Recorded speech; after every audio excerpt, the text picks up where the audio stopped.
கோடை வெயில் சுட்டரிக்க தொடங்கியிருக்கும் நிலையில் வியாபார நிறுவனங்கள் வாடிக்கையாளர்களை கவர பல்வேறு விதமான நடவடிக்கைகளை மேற்கொண்டு வருகின்றன. அந்த வகையில் சிவகங்கை மாவட்டத்தில் கிராமத்து உணவக உரிமையாளர் ஒருவர் புதுவிதமான யுக்தியை கையாண்டு வாடிக்கையாளர்களை கவர்ந்து வருகிறார். காரைக்குடி காளையார்கோவில் செல்லும் மாநில நெடுஞ்சாலையில் உள்ளது இந்த உணவகம். ஆஸ்பெஸ்டாஸ் தகரத்தில் மேற்கூரை அமைத்திருப்பதால் அதில் இருந்து வெளியேற்றப்படும் வெப்பத்தை தணிக்க இவர் புதுமையான வழியை கடைபிடித்து வருகிறார்.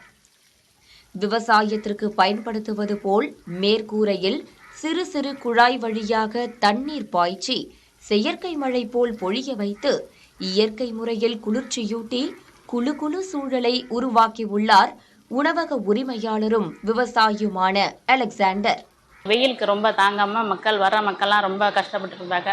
நாங்கள் வேலை பார்க்குறதுக்கு ரொம்ப கஷ்டமாக இருந்துச்சு. அதனால் எங்கள் வீட்டுக்காரர் விவசாயம் வேலை தெரிஞ்சதுனால இந்த பைப் லைன் அவங்களுக்கு தெரியும். அதனால் மேலே பைப்பு போட்டு வாட்டர் ஃபால்ஸ் மாதிரி விட்டோம்னா அந்த வெயில் நேரத்துக்கு நல்லாயிருக்கும் அப்படின்னு சொல்லிட்டு ஐடியா பண்ணி சொன்னாங்க. அது அந்த வயலுக்கு யூஸ் பண்ணுற தண்ணியை தான் இங்கே நாங்கள் மேலே கொண்டு வந்திருக்கோம். அதனால் செலவு எங்களுக்கு கிடையாது. அந்த தண்ணி திரும்ப வயலுக்கே போயிடும். வயலுக்கு போய் புல்லுலாம் மாடுகளுக்கு இது பண்ணி சரியாக வரும்.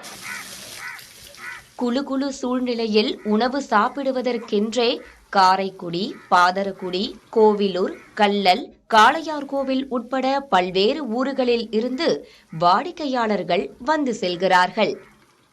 மழை தண்ணி விழுகிற மாதிரி அவங்க பைப்பு மூலம் செஞ்சுருக்காங்க. அதனால் இங்கே வந்திருந்தால் கொஞ்சம் குளுமையாகவும் குளிர்ச்சியாகவும் இருக்குது. அதனால் நிறையா பேர் கிராமத்தில் இருக்கவங்களும் மத்தியான நேரங்களில் வெயில் நேரத்தில் கூட இந்த ஹோட்டலில் வந்து இருக்கிறாங்க. பணக்காரங்களாம் ஏசி ஹோட்டலில் தேடி போவாங்க. ஏழை எளிய மக்கள் வந்து இந்த மாதிரி சின்ன ஹோட்டலில் வந்து சாப்பிட வரும்போது இந்த மாதிரி மேலே கூலிங் ஆக்கி அவங்க சாப்பாடுறதுக்கு நல்லா வசதி செஞ்சு கொடுத்துருக்காங்க. கோடை காலத்தையும் சமாளிக்க வேண்டும், வாடிக்கையாளர்களையும் திருப்திப்படுத்த வேண்டும் என நுட்பமாக சிந்தித்து செயல்படுவதை பலரும் ஆச்சரியமாக பார்த்து செல்கிறார்கள்.